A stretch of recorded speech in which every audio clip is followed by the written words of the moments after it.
இப்போ நம்ம லக்னத்துல இருந்து 7ஆம் இடத்துல மாந்தி இருந்தால் என்ன பண்ணும் அப்படிங்கிறத பற்றி பார்க்க போகிறோம். இந்த 7ஆம் இடம் அப்படிங்கிறது கலஸ்தர ஸ்தானம் அப்படின்னு நம்ம சொல்லுவோம். இந்த கலஸ்தர ஸ்தானத்தில் மாந்தி இருக்கும்போது என்ன பண்ணும் அப்படின்னா கலஸ்தரம் அமையறதுக்கு விடாது. அடுத்தது அவங்களுடைய திருமண வாழ்க்கையில் பாதிப்பு கொடுக்கும். கூட்டு தொழிலில் பிரச்சனையை கொடுக்கும். ஒரு பார்ட்னர் போட்டு ஒரு கூட்டு தொழில் செய்யணும் அப்படின்னா அந்த தொழிலில் ஒரு நிம்மதி இருக்காது, அந்த தொழிலை செய்ய முடியாது. அந்த தொழில்னால அவங்களுக்கு நமக்கு ஒரு கருத்து வேறுபாடு ஆகி போயிடும். இந்த மாதிரியான விஷயங்கள் எல்லாம் செய்யும். நண்பர்களே எதிரிகளாக மாறுவாங்க. ஏன்னா 7ஆம் பாவத்தில் மாந்தி இருந்தால் கண்டிப்பாக நட்பு நிலைக்காது. ஏன்னா நம்ம நட்பாகவே இருக்க முடியாது. அடுத்து இந்த சங்கம், இந்த கூட்டாக சேர்ந்து செய்யறது, இந்த மாதிரியான விஷயங்களுக்கு நம்ம போகவே கூடாது. போனால் நிச்சயமாக நமக்கு என்னவாயிருங்க, நமக்கு அது ப்ராப்ளத்தை கொடுத்துரும். அதனால நிம்மதி போயிடும். சரிங்களா? அடுத்தது இந்த வாழ்க்கை துணை திருமணம் ஆகிறதுக்குள்ள ரொம்ப கஷ்டமாக இருக்கும். 7ஆம் பாவத்தில் மாந்தி இருந்தால் முதல்ல திருமணம் பண்ண விடாது. திருமணம் ஆயிடுச்சு அப்படின்னா இந்த வாழ்க்கை துணை பிரிவு, வாழ்க்கை துணை இழப்பு, இந்த மாதிரியான விஷயங்களை கொடுக்கும். சரிங்களா? அடுத்தது என்ன அப்படின்னு பார்த்தீங்கன்னா இந்த ஒரு ஆணுக்கு பார்த்தீங்கன்னா அடுத்தடுத்து திருமணம் நடக்குது. இப்போ ஏன்னா ஒரு ஃபர்ஸ்ட் கல்யாணம் நடக்குது, 2வது கல்யாணம் நடக்குது. அப்படிங்கிறப்ப எத்தனை பேருக்கு கல்யாணம்னு யாரையெல்லாம் பண்ணுறாரோ அவங்களால எல்லாமே பிரச்சனை வந்துடும். அதனால் நிறைய திருமணத்தை சந்திக்கக்கூடிய வாய்ப்பு, அது ஒரு பெரிய மன வருத்தத்தை கொடுக்கும். சரிங்களா? அடுத்தது என்னன்னா உடம்புல அக்கறையே காட்ட மாட்டாங்க.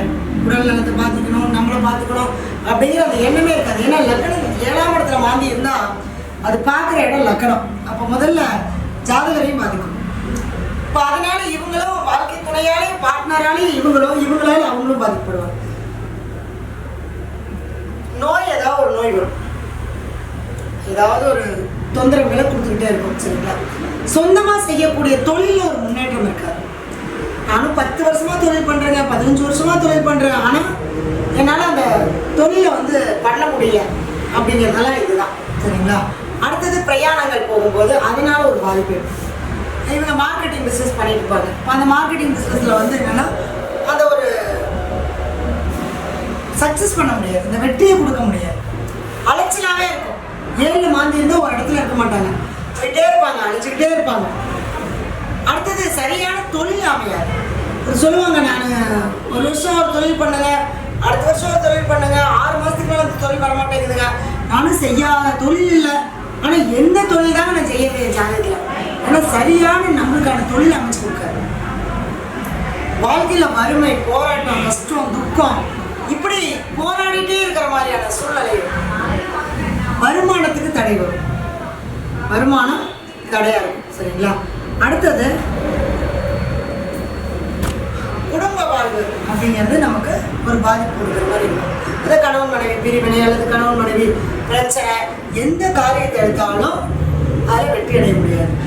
நல்ல வெற்றி அடைகிற மாதிரி போய் கடைசியில் என்ன ஆயிரும், தோல்வியை கொடுக்கும். அப்போ உறவுகள், நண்பர்கள், இவங்ககிட்ட எல்லாமே பகை, சண்டை, சச்சரவு, இது மாதிரியான விஷயங்களை தான் அதிகமாக கொடுக்கும். அதே மாதிரி பார்த்தீங்க அப்படின்னா இந்த 7ஆம் இடத்துல மாந்தி இருந்தாலே யாராவது நம்மளுக்கு உதவி செஞ்சாங்கன்னா அவங்களே அது பாதிக்கும். அவங்க உதவியெல்லாம் நம்ம செஞ்சுருவாங்க, நம்ம அவங்க செஞ்ச உதவியை மறந்துடுவோம். அப்போ அதனால அவங்களுக்கு நமக்கு ஒரு மனஸ்தாபம், இது மாதிரியான விஷயங்களை கண்டிப்பாக கொடுக்கும். அடுத்தது இந்த 7ஆம் இடத்துல மாந்தி எந்த கணவன் மனைவிக்குள்ள ஒரு ஒற்றுமை இருக்காது. 2 பேருமே நேருக்கு நேரம் உட்காந்து பேசிட்டாங்கன்னா அவ்வளோதான் முடிஞ்சது, சண்டை வந்துடும். இந்த 7ல் மாந்தி இருக்கிறவங்களுக்கு தான் எனக்கு யாராவது பிள்ளி சொல்லி வச்சுருப்பாங்களா, செய்யணும்னு வச்சுருப்பாங்களா, இல்லை நான் ஏதாவது ரோட்டில் போன ஏதாவது தாண்டிட்டு வந்துட்டேன்னா இப்படி பயம் வந்துக்கிட்டே இருக்கும். பிரச்சனை, அதாவது தேவையில்லாத எதிர்மறை எண்ணம், தொழிலில் தடை, தொழிலில் நஷ்டம், அந்த மாதிரி. அதாவது நல்லா ஒரு தொழில் பண்ணிட்டு இருந்துட்டு கூட இந்த தொழிலில் திடீர்னு நஷ்டமாகிறது, அல்ல வெளியே சொல்ல முடியாத பிரச்சனைகளை சந்திக்கிறது, இதெல்லாம் கண்டிப்பாக நடக்கும். இந்த 7ஆம் இடத்துல மாந்தி இருந்தால் என்ன மாதிரியான பரிகாரம் பண்ணலாம் அப்படின்னா, இது பொதுவான பரிகாரம். அவங்களுடைய ஜாதகத்தில் இந்த மாந்தி நிற்கக்கூடிய நட்சத்திரத்துக்கும் அது நிற்கக்கூடிய வீட்டுக்கும் அம்சத்தில் எங்கே நிற்குதோ அதுக்கு தகுந்த மாதிரி பலன் மாறுபடும்.